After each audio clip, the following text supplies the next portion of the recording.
Newton के द्वितीय नियम का गणितीय रूप। न्यूटन का जो द्वितीय नियम है इक्वल क्या एम ए है, तो उसका गणितीय रूप माना यम द्रव्यमान का कोई वस्तु प्रारंभिक वेग u से गतिमान है। यदि कोई वस्तु मान लीजिए उसका द्रव्यमान यम है और वो प्रारंभिक वेग से क्या है, प्रारंभिक वेग u से गतिमान है, तो वस्तु का जो प्रारंभिक संवेग होता है p1 इक्वल क्या हो जाएगा mu। यदि डेल्टा t समय तक बल F लगाया जाए तब वस्तु का वेग v हो जाता है। यदि जो वस्तु है वस्तु पर डेल्टा t समय तक बल F लगाया जाए तो उसका जो वेग होता है, प्रारंभिक वेग होता है, प्रारंभिक वेग u से बदल कर क्या हो जाता है v हो जाता है। तो उस स्थिति में वस्तु का क्या संवेग p2 इक्वल क्या होता है mv। p2 इक्वल क्या mv, यहाँ प्रारंभिक है, ये क्या है अंतिम है। डेल्टा टी समय में जो वेग में परिवर्तन हुआ है तो p2 इक्वल क्या हो जाएगा mv। डेल्टा टी समय वस्तु के संवेग में परिवर्तन, तो डेल्टा p इक्वल हो जाएगा p2 माइनस क्या p1, अंतिम संवेग माइनस क्या प्रारंभिक संवेग। तो p2 का मान आपने यहाँ से रखा, p1 का यहाँ से रखा आपने, तो mv माइनस क्या mu। अब दोनों में क्या कॉमन है, m कॉमन है, वेक्टर v माइनस क्या हो गया vector u equal m।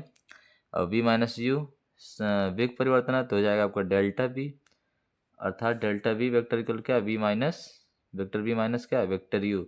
Newton के द्वितीय नियम से, न्यूटन का द्वितीय नियम कहता है किसी पिंड पर लगाया गया वह बल उस पिंड के संवेग परिवर्तन की क्या होता है, संवेग परिवर्तन की दर की क्या होता है अनुक्रमानुपाती होता है। तो बल एफ इज प्रोपोर्शनल संवेग परिवर्तन की दर, बल एफ इज प्रोपोर्शनल क्या संवेग परिवर्तन की दर, तो एफ इज प्रोपोर्शनल संवेग परिवर्तन डेल्टा पी अपन क्या delta T, delta P upon क्या होता है delta T, F is proportional M delta P M delta V upon क्या delta T, delta V upon क्या जाएगा आपका डेल्टा टी। और परंतु delta V upon delta T equal क्या होता है वेक्टर ए होता है आपका त्वरण है। त्वरण का डिफिनेशन होता है वेग परिवर्तन की दर को क्या कहते हैं त्वरण कहते हैं, वेग परिवर्तन की दर को त्वरण कहते हैं। तो एफ इज प्रोपोर्शनल आपको क्या हो जाएगा M A, F is proportional M A, यहाँ से एफ इज प्रोपोर्शनल क्या हो जाएगा M A delta P upon delta T लिखा हुआ है, पी इक्वल क्या होता है एम बी होता है, तो एम नियत होता है बाहर हो जाएगा, तो एम डेल्टा वी अपन क्या हो जाएगा डेल्टा टी। तो परंतु delta V upon delta T equal क्या होता है ये होता है ये आपका एक्सिलरेशन होता है, एक्सिलरेशन त्वरण। तो फिर प्रोपोर्शनल क्या हो जाएगा एम ए एफ इक्वल क्या हो जाएगा के एम ए, एफ इक्वल क्या हो जाएगा आपका के एम ए, जहाँ के क्या है एक नियतांक है जिसका मान एफ एम तथा ए के मात्रकों पर निर्भर करता है, ए के मात्रकों पर निर्भर करता है।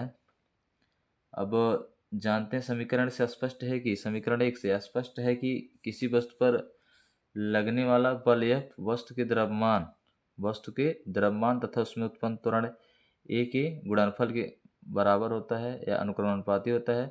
यही न्यूटन का गतिविषयक द्वितीय नियम है।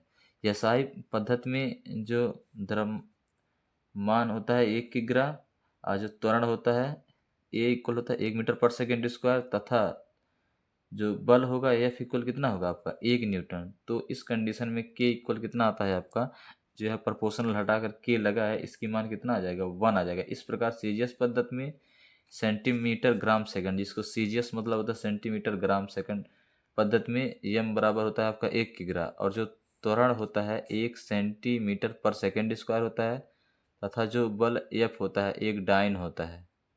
तो इस कंडीशन में के की वैल्यू कितना आती है 1 आती है, कितनी आती है 1 आती है। इस प्रकार वहाँ भी हम कह सकते हैं एफ इक्वल क्या एम ए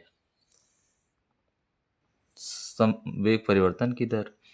माना यम द्रव्यमान का कोई वस्तु पर बल एफ, माना यम द्रव्यमान का कोई वस्तु है उस पर बल एफ डेल्टा टी समय तक आरोपित होता है। यदि वस्तु का प्रारंभिक वेग v1 है तथा डेल्टा टी समय पश्चात अंतिम वेग क्या होता है v2 होता है, तो संवेग के परिभाषा अनुसार p1 इक्वल क्या होगा एम वी वन तथा डेल्टा टी समय पश्चात p2 इक्वल क्या एम वी टू। यानी यदि कोई यम द्रव्यमान का वस्तु है उस पर डेल्टा टी समय तक बल एफ लगाया जाता है तो उसके यदि उसका प्रारंभिक वेग v1 है तो जो डेल्टा टी समय तक जो बल लगाया जाता है तो डेल्टा टी समय तक बल लगाने के कारण उसका वेग क्या आ जाएगा बदल जाएगा और क्या होता है आपका मान लीजिए v2 होता है। तो संवेग की परिभाषा के अनुसार पी इक्वल क्या होता है, संवेग का डिफिनेशन होता है किसी गतिमान वस्तु के वेग तथा द्रव्यमान के गुणनफल को क्या कहते हैं, संवेग कहते हैं। संवेग की परिभाषा अनुसार पी वन इक्वल क्या होता है, एम वी वन, तथा डेल्टा टी समय पश्चात पी टू इक्वल क्या होगा, एम वी टू। अतः डेल्टा पी यानी संवेग परिवर्तन तो पी टू माइनस क्या है, पी वन, यानी अंतिम संवेग माइनस क्या, प्रारंभिक संवेग, एम वी टू माइनस क्या, M V one. Delta P equal क्या, एम वी टू माइनस क्या, वी वन। तो आप देख रहे हैं यहाँ दोनों में, यहाँ एम कॉमन था तो हमने कॉमन ले लिया, तो हो गया क्या आपका V two minus V one. यहाँ देख रहे हैं दोनों में एम कॉमन है, हमने कॉमन ले लिया। डेल्टा पी इक्वल एम हो जाएगा V two minus V one equal क्या, डेल्टा वी। दोनों पक्षों में डेल्टा सी से भाग देने पर तो डेल्टा पी अपान क्या होगा आपका, delta T equal M delta V upon क्या, delta T. Equation number second, ये आपका इक्वेशन नंबर फर्स्ट है, इक्वेशन नंबर क्या है, सेकंड है, जहाँ delta P upon delta T equal क्या है, संवेग परिवर्तन की दर है। ये जो delta P upon delta T ये संवेग परिवर्तन की दर है, delta V upon delta T ये वेग परिवर्तन की दर है, आप त्वरण भी बोल सकते हैं। Delta V upon delta T है वेग परिवर्तन की दर है। तो समीकरण दो से, समीकरण क्या है, दो से डेल्टा पी अपन क्या, डेल्टा टी इक्वल क्या है, एम ए, क्योंकि ए इक्वल क्या होता है, डेल्टा वी अपन क्या, डेल्टा टी, वेग परिवर्तन की दर। तो वेग परिवर्तन की दर को क्या कहते हैं आप, त्वरण कहते हैं। न्यूटन के द्वितीय नियम से एफ इक्वल क्या होगा, एम ए, तो एफ इक्वल हो जाएगा डेल्टा पी अपन क्या, डेल्टा टी। यही होता है संवेग परिवर्तन की दर। बल के मात्रक, एसआई पद्धति में बल का मात्रक न्यूटन होता है, और जो एक न्यूटन बराबर होता है 1 किग्रा इंटू 1 मीटर पर सेकेंड स्क्वायर। 1 न्यूटन इक्वल 1 किग्रा इंटू 1 मीटर पर सेकेंड स्क्वायर। तथा सीजीएस पद्धति ये अंतर्राष्ट्रीय पद्धति है, एसआई क्या है आपका, अंतर्राष्ट्रीय पद्धति है। ये है सीजीएस पद्धति। सीजीएस मतलब होता है सी से मतलब सेंटीमीटर, जी से ग्राम, एस से क्या होता है सेकंड, सेंटीमीटर ग्राम सेकंड। यानी सीजीएस पद्धति में बल का मात्रक क्या होता है, डाइन होता है। एक डाइन इक्वल क्या होता है, 1 ग्राम गुणे 1 सेंटीमीटर पर सेकेंड स्क्वायर। और न्यूटन तथा डाइन में संबंध है, एक डाइन इक्वल ये होता है 1 ग्राम इंटू 1 ग्राम इंटू क्या, 1 सेंटीमीटर पर सेकेंड स्क्वायर। न्यूटन तथा डाइन में संबंध, तो 1 न्यूटन इक्वल क्या होता है, 1 किग्रा गुणे 1 मीटर पर सेकेंड स्क्वायर। तो 1 किग्रा में कितने ग्राम होते हैं, 1000 ग्राम। 1 केजी इक्वल होता है 1000 ग्राम, यानी 1000 ग्राम। एक किग्रा बराबर 1000 ग्राम। 1 मीटर इक्वल कितना होता है, 1 मीटर इक्वल होता है 100 सेंटीमीटर। 1 मीटर इक्वल कितना होता है, 100 सेंटीमीटर। तो 3 जीरो यहाँ पे, 2 जीरो यहाँ पे, 3 जीरो प्लस 2 जीरो, 3 दो कितना होगा 5 जीरो, यानी 10 का पावर क्या होगा 5। और ग्राम सेंटीमीटर पर सेकंड स्क्वायर देख ही रहे हैं क्या, किसके बराबर, डाइन। तो जाएगा 10 टू द पावर 5 डाइन, यानी 1 न्यूटन इक्वल होता है 10 टू द पावर 5। 100 किग्रा द्रव्यमान की एक कार 100 किग्रा 10 मीटर पर सेकंड के वेग से चल रही है।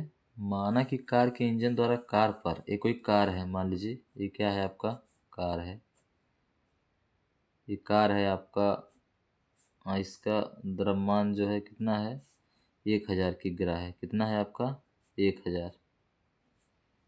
इसका द्रव्यमान कितना है, 1000 किग्रा है। एम इक्वल कितना, 1000 kg। अब कह रहा है इसकी जो वेग है क्या है, कितनी है वेग, 10 मीटर पर सेकेंड का वेग है। इसमें 10 मीटर पर सेकंड का क्या है वेग है, 10 मीटर पर सेकंड का क्या है वेग है।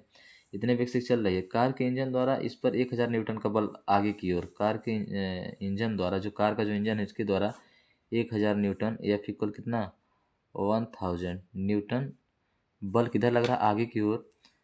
तथा घर्षण के कारण 500 न्यूटन का बल, प्रतिरोधी बल कार पर लग रहा है। प्रतिरोधी बल यानी सड़क और कार के बीच जो घर्षण बल लग रहा है 500 न्यूटन, इधर लग रहा है, इधर विपरीत दिशा में, यानी जो इंजन के द्वारा लगाए गए बल के क्या, विपरीत दिशा में, यानी 500 न्यूटन का बल। तो आपका दिया है एफ इक्वल हो जाएगा आपका नेट बल। नेट बल जो हो जाएगा आपका 1000 माइनस कितना, 500, नहीं 1000 माइनस 500, तो ये कितना जाएगा 500 न्यूटन। नेट बल क्या जाएगा 500 न्यूटन, क्योंकि 1000 न्यूटन का बल आगे लग रहा है और 500 न्यूटन का बल किधर लग रहा है, पीछे की तरफ लग रहा है। तो आप उसको क्या करते हैं, माइनस करते हैं। और एम बराबर कितना दिया है आपका, एम बराबर दिया है आपका कितना, 1000 kg। कितना दिया है, 1000 kg। तो न्यूटन के द्वितीय नियम से, न्यूटन का द्वितीय नियम क्या होता है, एफ इक्वल होता है आपका एम ए। एफ इक्वल क्या होता है, एम ए। तो दिस इम्प्लाई ए इक्वल क्या आ जाएगा, एफ अपान क्या, ए इक्वल एफ अपान क्या आ जाएगा एम। तो एफ का मान कितना है आपका, एफ का मान है कितना आपका 500, और एम का मान कितना है 1000 है, आपका कितना है 1000, तो कटेगा आपका, हो जाएगा आपका कितना 1/2 आ जाएगा, यानी ए इक्वल आ गया 1/2 मीटर पर सेकेंड स्क्वायर। यानी जो कार में जो त्वरण है 1/2 मीटर पर सेकेंड स्क्वायर, यानी ए इक्वल कितना है 1/2 मीटर पर सेकेंड स्क्वायर का इसमें त्वरण है। तो कह रहा है 10 सेकंड बाद कार के वेग की गणना कीजिए, यानी 10 सेकंड तक की कार चलती है इसके वेग में क्या परिवर्तन होगा।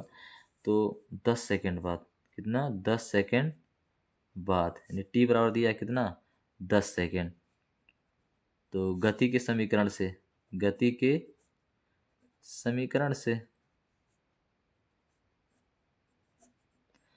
का समीकरण क्या होता है, v इक्वल होता है u प्लस क्या ए टी। वी इक्वल क्या होता है u प्लस ए टी। तो u का मान कितना है प्रारंभिक वेग, u बराबर कितना है आपका, देख रहे हैं u बराबर दिया है आपका 10 मीटर पर सेकंड के वेग से चल रहा है, u बराबर दिया है आपका, तो हो जाएगा 10 प्लस हाफ, और t का मान कितना है 10 है, कितना है 10, 2 बचे 10, तो हो जाएगा 10 प्लस क्या 5, तो हो जाएगा आपका 15 मीटर पर सेकेंड। जो 10 सेकंड बाद जो गाड़ी की जो चाल होगी 15 मीटर पर सेकंड होगा 10 सेकंड बाद। 5 न्यूटन का एक बल द्रव्यमान m1 को 8 मीटर पर सेकंड स्क्वायर तथा m2 को 24 मीटर पर सेकंड स्क्वायर का त्वरण देता है। यानी 5 न्यूटन का द्रव्यमान का 5 न्यूटन का जो बल है वह जो m1 द्रव्यमान की जो वस्तु है उसमें 8 मीटर पर सेकंड स्क्वायर का त्वरण उत्पन्न करता है, तथा 5 ही न्यूटन का जो बल है m2 को 24 मीटर पर सेकंड स्क्वायर का त्वरण देता है। यदि दोनों द्रव्यमानों को एक साथ बांध दिया जाए तो बल कितना त्वरण उत्पन्न करेगा। तो आप इधर m1 का लिखिए और इधर क्या m2 का, तो m1 के लिए और इधर क्या आपका m2 के लिए। तो देख रहे हैं आप एफ इक्वल कितना है 5 न्यूटन, 5 न्यूटन का बल इस पर भी लगाया जा रहा है, 5 ही न्यूटन का एफ इक्वल कितना 5 न्यूटन का बल इस पर भी लगाया जा रहा है, और इसमें कितना त्वरण उत्पन्न कर रहा है m1 में आपका a1 इक्वल कितना रहा है 8 मीटर पर सेकेंड स्क्वायर, तथा a2 में कितना कर रहा है m2 में कितना कर रहा है a2 इक्वल कर रहा है 24 मीटर पर सेकेंड स्क्वायर। तो यहाँ से हो जाएगा आपका न्यूटन के द्वितीय नियम से एफ इक्वल क्या होता है एम ए, तो दिस इम्प्लाई एम इक्वल क्या आ जाएगा एफ अपान क्या एफ अपान ए, एफ अपान क्या आ जाएगा एम इक्वल एफ अपान ए। तो आपका हो जाएगा आपका हो जाएगा कितना एफ अपान क्या ए, तो एफ का मान कितना है 5, तो 5/, कितना आ जाएगा आपका 8 हो जाएगा, एफ का मान कितना 5, ए का मान कितना A1, एफ अपान क्या A1, और इसमें हो जाएगा m1 m2 बराबर कितना हो जाएगा एफ अपान क्या A2, एफ अपान A2, तो यहाँ हो जाएगा 5/, कितना आ जाएगा 24, यानी पहले वाले का जो द्रव्यमान 5/8 होगा, अब दूसरे वाले का जो द्रव्यमान क्या है 5/, क्या आ जाएगा आपका 24 हो जाएगा किग्रा। ये भी केजी होगा, ये भी आपका क्या केजी। अब क्या कह रहा है दोनों द्रव्यमानों को एक साथ बांध दिया जाए, दोनों द्रव्यमानों को एक साथ बांध दिया जाए तो कह रहा बल कितना त्वरण उत्पन्न करेगा, तो बल कितना त्वरण उत्पन्न करेगा। तो देखो दोनों द्रव्यमानों को जोड़ने पर, दोनों द्रव्यमानों को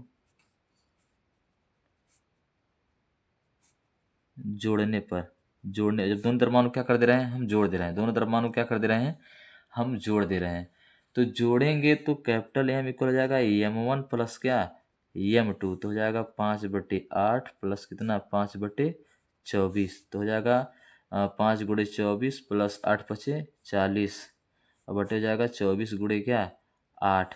अब इनको कैलकुलेशन करोगे तो आपका आ जाएगा कितना 5/6 की गिरा आएगा, 5/6 की गिरा आएगा। इनका कैलकुलेशन करते हैं तो 5/, कितना आता है 6 की गिरा आता है। तो आपका